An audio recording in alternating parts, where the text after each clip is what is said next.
Welcome to Vlogmas Day 3. Thank you so much for watching our videos thus far. I am super excited to have you with me. First and foremost, we are going to make a very special dinner for someone super special tonight. So I'm making my baby's favorite beans. So what you will need is caldo de pollo, that's that jar with a green lid, or any kind of bouillon paste or bouillon cubes you might have to make a chicken broth, pickled jalapenos, beans, and bacon. Now the bacon doesn't have to be anything special. This is just, least expensive, I'll be honest, that I could pick up at the store because you're just gonna chop it up and throw it in the pot. Now I use an Instant Pot for this because it is the easiest and quickest way to make this recipe. So first and foremost, if you've never made pinto beans before, or even if you had, you have to go through and clean your beans first. So that's what I'm doing. This is kind of like my crazy method. I just kind of put my little colander or strainer at the end, and I just very quickly take out any rocks or any beans that are just unsightly or old. The darker beans are usually the older beans. And then you take it and you rinse it really, really well just to get all the dirt out. These beans are actually pretty clean. Throw them in the Instant Pot. Then you're going to throw the entire can of, that actually has pickled carrots and onions in it. Don't worry about it. Even if you're not into things that are very super spicy, don't worry about it because this recipe is actually not very spicy. I'm telling you this after I've just thrown a whole can of jalapenos in there, but just trust me. Even my my 1-year-old will eat these. So for the caldo de pollo, this is a powder, and so it's really 1 teaspoon for every 2 cups of water. I'm going to put about 12 cups, so I just put about 6 teaspoons in there. Now, like I said, for the bacon, it's super easy. For this, since it's such a big pot, I made 2 pounds of beans. So I am going to chop up very, very loosely here, it doesn't have to be fancy, about 4 slices of bacon. You just slice it into strips and throw it in the pot.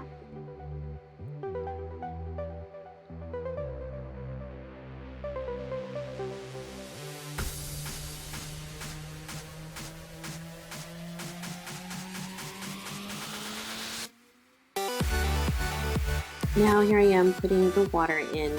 My measuring cup is about 6 cups, so 6 times 2, 12 cups of water.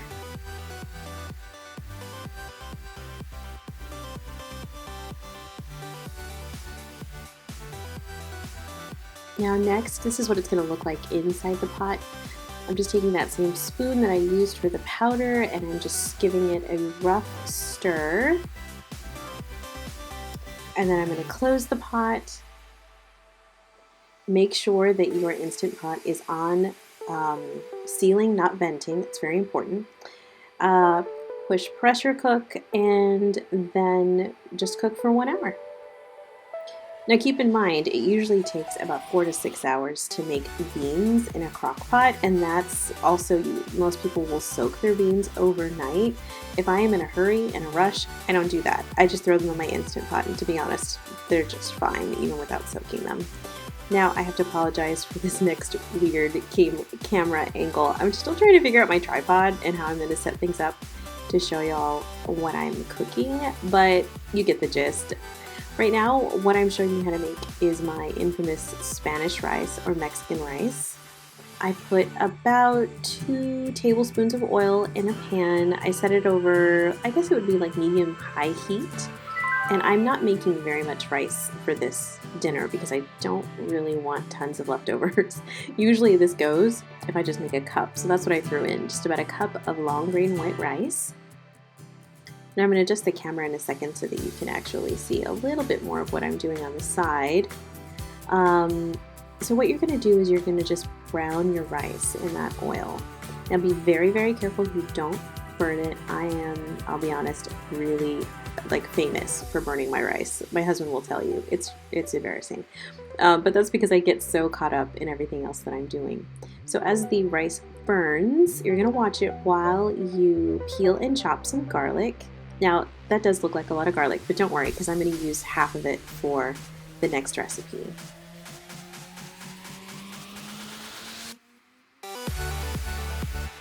So I just put half of that into the pan and I'm going to brown that. Now you know your rice is ready when it starts to smell like popcorn. That's a trick that my mom taught me, and actually she's absolutely right. The next thing is to put 1 8-ounce can of tomato sauce. I prefer the kind without salt. So you throw that in. It's very dramatic. Lots of steam.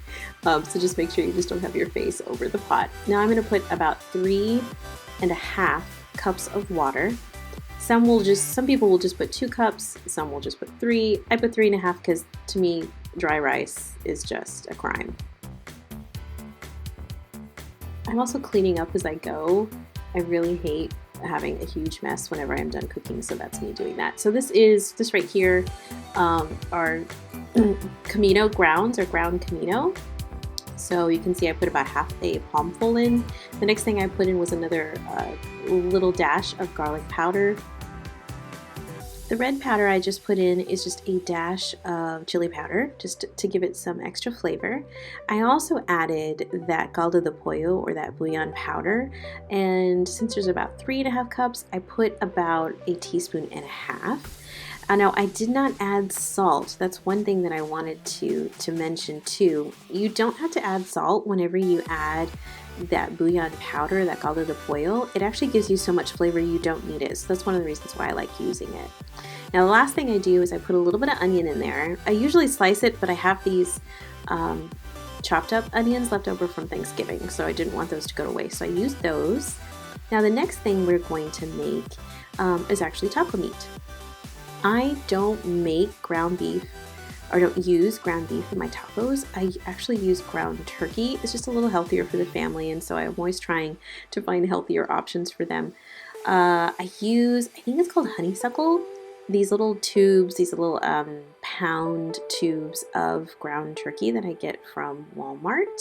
The most difficult thing is hacking these pieces into little ground meat sized granule pieces. You know what I mean. So that's what I'm trying to do here. That might take you some time. So I cut out a lot of that footage because you don't want to see me stabbing a pan for 5 minutes.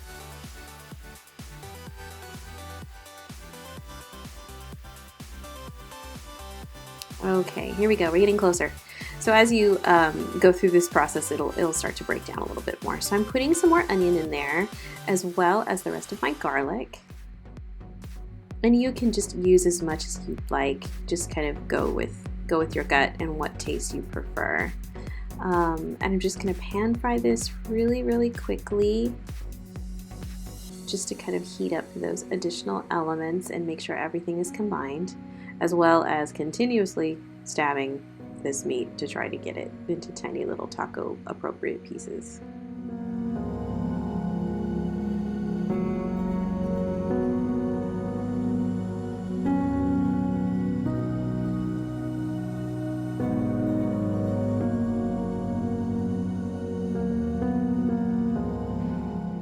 Now the best part about this meal is you actually use a lot of the same stuff in each portion or in each thing that you make. So I just put more ground cominos, about half a palmful, a dash of chili powder, a little bit more of that garlic powder. As you can tell, I really don't measure anything. I know a lot of people are annoyed by that, but that's just how I roll. That's how I was taught. About half a palmful of parsley, just for some color and interest in that little dish. And also some pepper. And in this particular recipe, I do use salt, since I don't use any of that bouillon powder. And then you just mix it up together. Make sure everything is combined.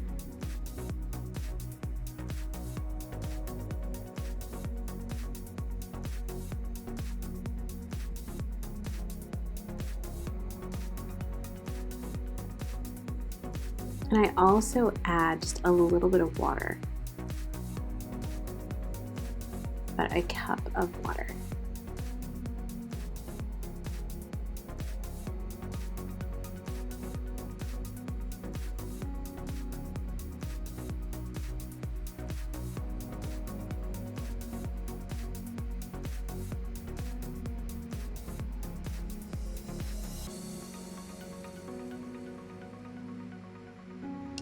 Now the next part, you just want to lower the heat just a little bit so that it simmers until all of that liquid is gone. And once that liquid is gone, then you're done.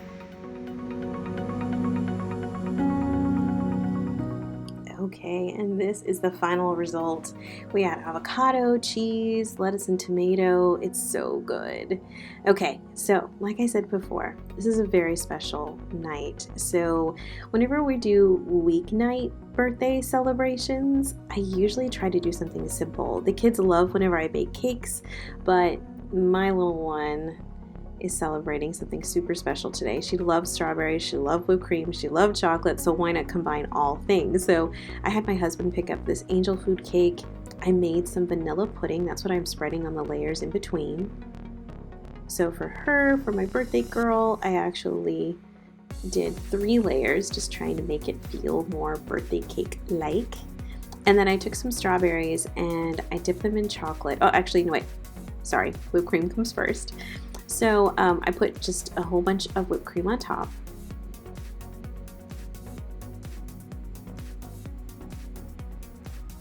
And then what I did was I dipped some strawberries. Don't worry, I did wash some of these before I started. And I dipped it in some chocolate that I just melted in the microwave. And then I just kind of nestled that on top.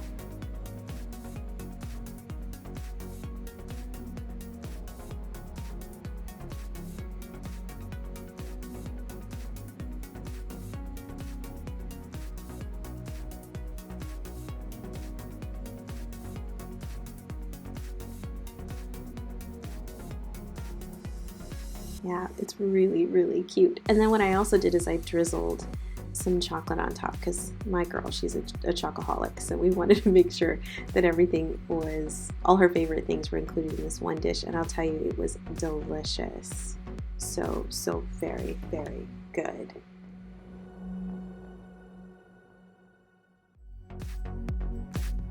Like I said before, today is a very special day. It is my baby, my oldest child's 16th birthday. So all of this was done for her, and I really do hope that she had the best day ever. Thank you so much for joining us, and we will see you next time.